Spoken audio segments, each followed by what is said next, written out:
fica com vista em mesa. Bem, nós temos a ação penal 480, bem, seja uma ampla discussão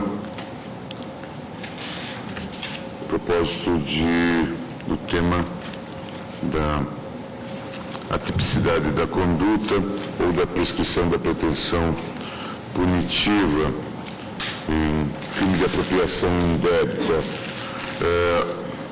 Ministro Carlos Brito, ministro Joaquim Barbosa, revisor Carmen Lúcia e Ricardo Lewandowski reconheciam a prescrição da pretensão punitiva, e os votos dos ministros César Peluso, Marco Aurélio, Celso de Mello e do ministro Gilmar Mendes absolviam o réu por atipicidade de conduta.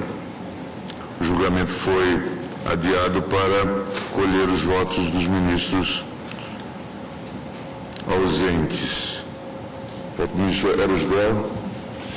Senhor presidente, esse direito que infelizmente já não poderá prolatar voto. Senhor presidente, eu, embora estivesse ausente fisicamente, eu acompanhei todos os julgamentos. Eu tive de sair,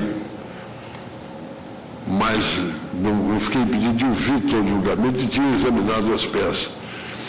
E lastimei muito que o meu joelho de vez em quando me impeça de estar aqui, porque eu teria, sem nenhuma dúvida, feito então o que farei agora. Eu vou acompanhar o ministro César Peluso. Para mim é nitidamente uma hipótese de ilícito civil, não é? E eu não vejo como alguém tendo posse justificada a ele se imputar a apropriação. Então, eu peço vênia aos que acompanharam o ministro Brito, o ministro Barbosa e a Carmen Lúcia, mas eu absolvo o réu por atipicidade de conduta.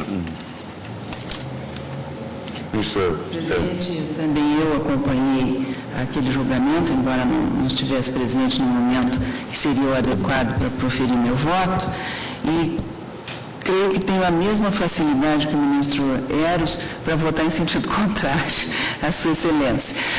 Parece-me, senhor presidente, todavia, que este precedente não é o precedente mais adequado para que o Supremo Tribunal Federal fixe um precedente a respeito da tipicidade ou atipicidade deste tipo de delito. Todos nós, ao que parece, já concordamos com respeito à prescrição.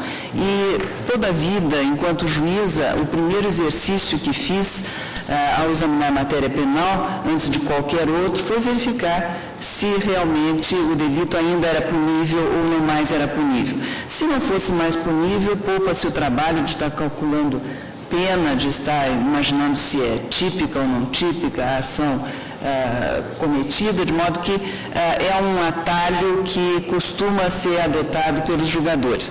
Eu proponho aos eminentes colegas, se isso for possível, bem que estão ausentes alguns dos que já lançaram voto, que nós possamos extinguir o feito pela prescrição.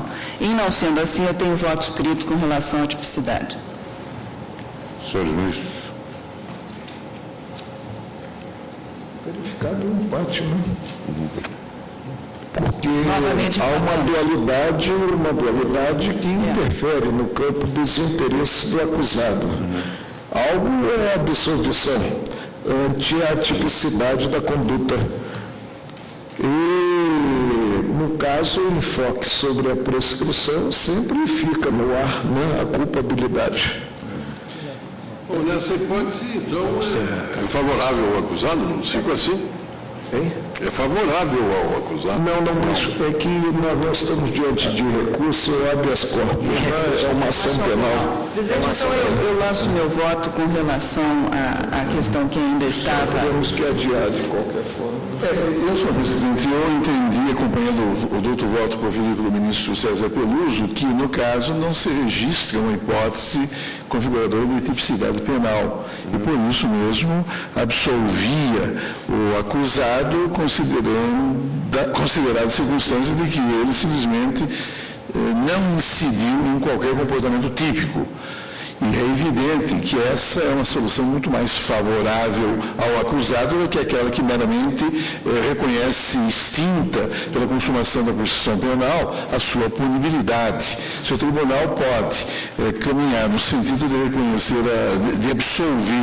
de absolver quanto ao fundo da controvérsia o acusado, superando a questão prévia da prescrição penal, entendo que a solução mais favorável deva prevalecer.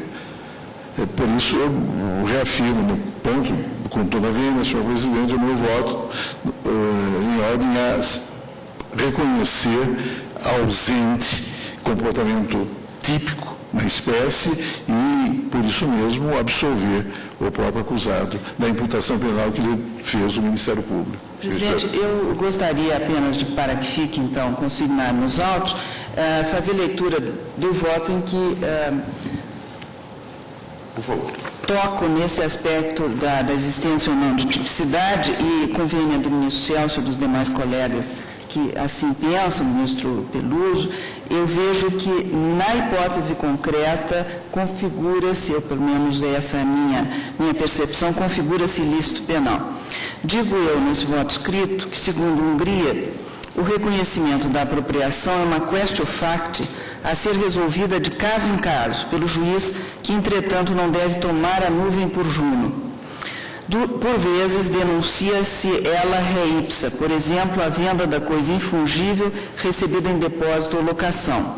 Mas outras vezes faz-se necessária uma detida apreciação das comprovadas circunstâncias. É de mister que fique averiguado de modo convincente o propósito de não restituir ou a consciência de não mais poder restituir.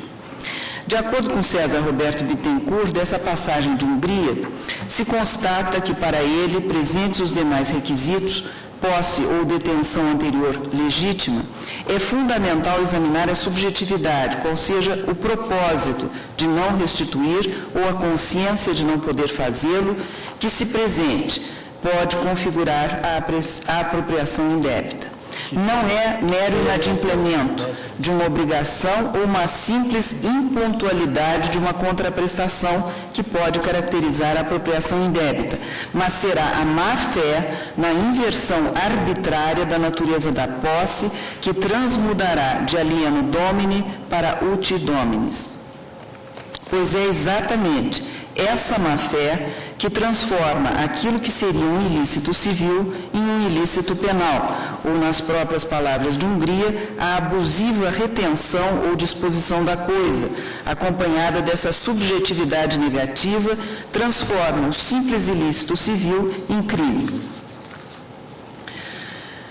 Ainda sobre esse mesmo tema, assim se posicionou Fernando Capês. Uma das formas de execução do crime em tela, no caso, é a não restituição do bem e a recusa em devolvê-lo. É preciso tomar muito cuidado na análise desses casos, visto que o simples ato de não restituir ou se recusar a tanto pode não denotar o propósito de apropriar-se do bem.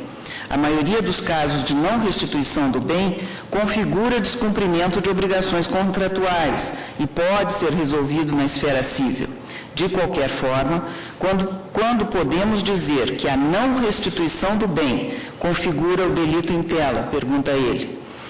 Quando já houver vencido o prazo para a devolução da coisa, e se não houver prazo para tal, o vencimento do prazo passa a ficar na dependência de prévia interpelação, notificação ou protesto por parte da vítima. Muito embora tais medidas não sejam indispensáveis à configuração do crime. No caso, excelência, houve um mandado judicial de busca e apreensão. Exatamente. E nesta ocasião, o ora acusado afirmou que não tinha o veículo na sua posse. E nunca recebeu o veículo debaixo de uma lona. Nunca recebeu o veículo, portanto. Bem, digo no caso concreto, que verifica-se que após o desfazimento do negócio de compra e venda do veículo BMW pela vítima, essa notificou o denunciado para que devolvesse o automóvel Volkswagen Golf dado como parte do pagamento. E, no entanto, o denunciado alegou desconhecer a entrega do bem. Acontece que o automóvel dado pela vítima como parte do pagamento do negócio desfeito foi realmente apreendido em poder do acusado. Desse modo, entendo que no presente caso ficou evidente o propósito do acusado de não restituir o automóvel da vítima, não obstante o desfazimento da compra e venda, o que configura, na esteira da doutrina que citei, o delito de apropriação indébita. Por isso, senhor presidente, pedindo vênia aos colegas, eu entendo caracterizado o delito, porém, reconheço a prescrição. Senhores ministros, havendo configurado o empate, nós vamos aguardar, portanto, o voto do novo ministro que comporá a Corte oportunamente.